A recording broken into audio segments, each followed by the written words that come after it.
and welcome to Diecast Restos. My name is Jason and this is just about a Lesney Matchbox 59B Ford Fairlane Fire Chief's car. It came out in 1963, 6 months after the Fairlane Police Car at 55B, with which it shares most of its components. It was discontinued in 1966. This is another casting kindly donated to me by Tony, who is a long-time supporter on Patreon. Special thanks go out to him. While this is in a terrible state of disrepair, this is how it should look. The casting is based on a 4-door sedan 1961 Ford Fairlane. This is a 2-door 61 Fairlane. While the Galaxy was promoted to the top of the line status in 1959, the Fairlane 500 found itself firmly mid-range. They were often sold in base trim for fleet use, such as taxis and police cruisers. This third generation Fairlane ran from 1960 to 1961. It came as a 2 or 4-door sedan, like this model, and was offered with Ford's 292, 352 and later 390 cubic inch Thunderbird V8s, or a smaller 223 inline 6 mileage maker. The Fairlane was initially launched as Ford's new Premier offering in 1955. It came as a 2-door hardtop, sedan or convertible, or a 4-door hardtop or sedan. Then in 1957, the second generation launched with a lower, sleeker look, helping Ford to outsell Chevrolet for the first time since 1935.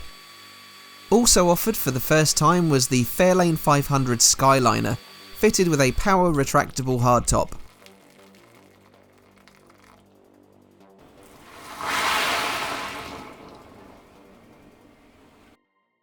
Ford of Australia began building Fairlanes domestically, using 59 Fairlanes purchased from Ford of Canada, going on to create a whole new series of vehicles as they were adjusted to suit the local market.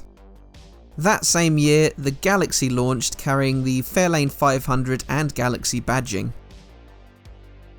Having covered the third generation, we jump to the 1962 to 1965 fourth generation. The car was now firmly intermediate in size, bridging the gap between the smaller Falcon and the larger Galaxy. The fifth generation followed in 1966, now sporting vertically stacked headlights.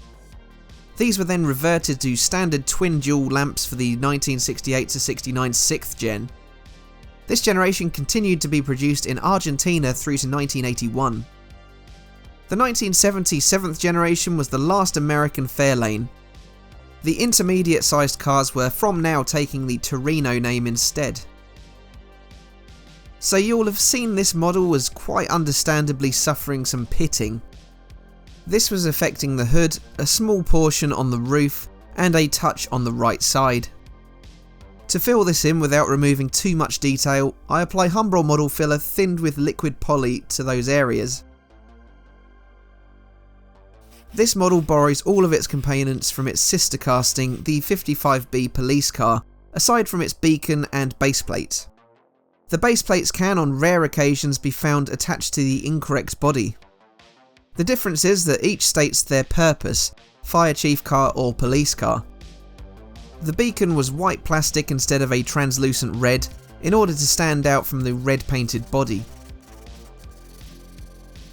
The earliest versions of the casting came with black, grey or silver knobbly plastic wheels, before switching to the smoother 36-notch black wheels later on. At about this time, the rear bumper highlights of silver were withdrawn. This left the grille and headlights painted alone. The Fire Chief decals were simple, dark yellow lettering over 2 lines on the bonnet and a single line of text on the doors. The very final issues had shield decals applied to the doors instead, which carried over to the 1966 Ford Galaxy Fire Chief's car that replaced the Fairlane. The red is sitting very nicely on the thicker Tamiya primer, attempting to fill the pimpled surface on the front. I think that this has been quite effective, but not perfect. I didn't want to lose any of the cast door lines, or to invade on the Ford lettering on the bonnet. Now I begin to prepare the casting for my reproduction decals. First I slide on my hood design lettering and adjust its positioning. I think the accuracy of the font is pretty good. Then I roll off the excess moisture. When it comes to the side decals, there's a bit of an issue. The decal has split in two, rather conveniently down the middle between the two words. Still, not great in the quality department. I'll have to align this and make sure it doesn't happen to the other side. To finish the decals off, I brush on some Mr. Mark softer solution, and then I again roll off the excess.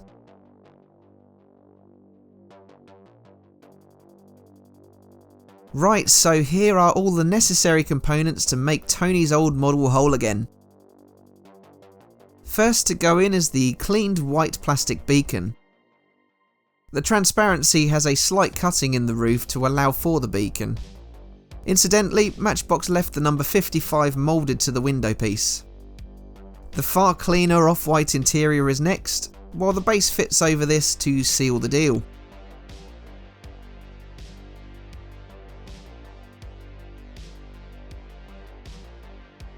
So here's a reminder then how the 59B Ford Fairlane Fire Chief's car Tony sent in appeared to start with.